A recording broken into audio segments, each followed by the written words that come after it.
Hey all, welcome to my first ever long video on YouTube. If you wonder who am I, I'm Nitya. I'm a multimedia artist. Come on, I will take you along with me while I make a sketchbook for my sister.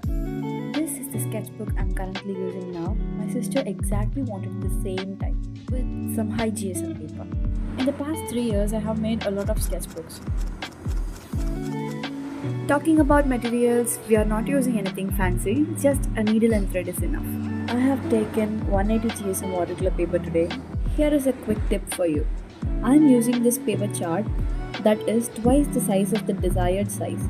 If you wanted to make a notebook of A5 size, take a chart that is double the size of A5. I started cutting all the papers into the size I actually wanted and then segregate them into segments. While cutting those segments, make sure your knife is really sharp.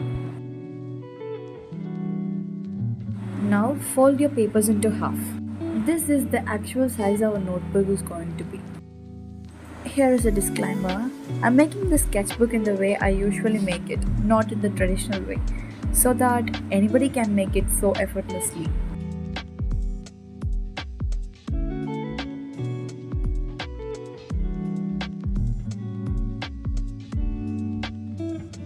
Now it's time to change the papers into signatures. Signatures are nothing but the papers that are clumped together. Since I'm using thick papers, I'm using only 3 papers in a signature. If you are using thin paper like Mapletho, you can club up to 10 papers in a single signature. Once you clubbed all the papers into signatures, it's time to punch the holes. Tip number 2. I will be using this chart always so that the holes are aligned in all the signatures in an equal distance.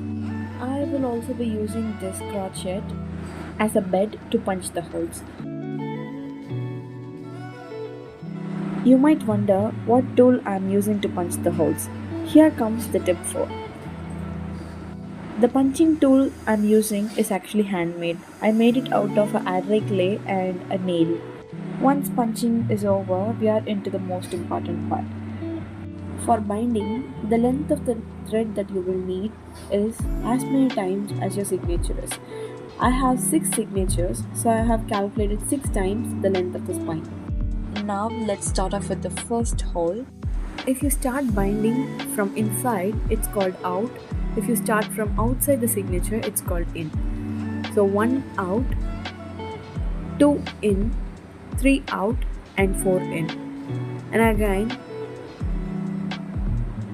3 out, 2 in and 1 out. Now this signature is the base for all the upcoming signatures. I am now taking the next signature, 1 in and 2 out.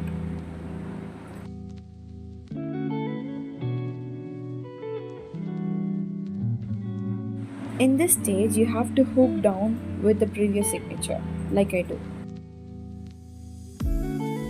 And again let it into the second hole.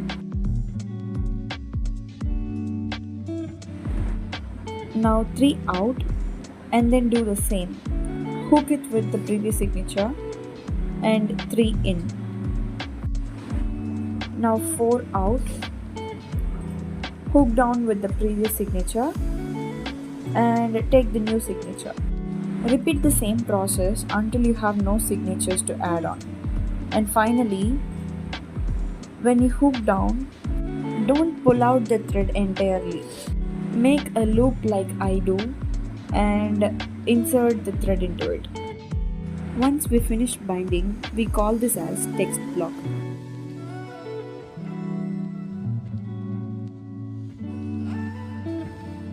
Pull the thread tightly to make a knot. This one knot is simply enough to hold all the signatures together. Now we are going to glue the spine. I am using a regular white glue. If you have any thick glue, you can use them. Spread it on the spine like this evenly and let it dry out. I am using this clip to compress the air between the spine. I have taken 2 cardboards of same size of the text block and reduced half a centimeter to their width, and also taken a little strip of thickness of the text block. Glue them all to the cover paper, leaving 5 mm gap between each other. I'm putting the hardcover upside down and gradually scrubbing with a soft towel so that the air pulls up the window.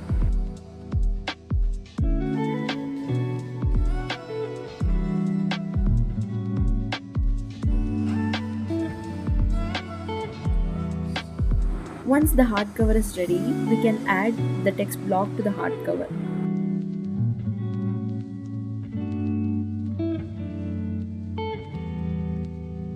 Wipe off the excess glue and let it dry for a while.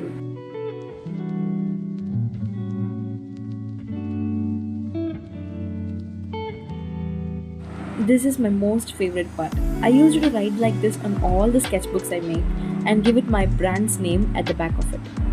And this is how my sketchbook turned out. Hope it will help you to make your own sketchbook. See you on the next one. Bye.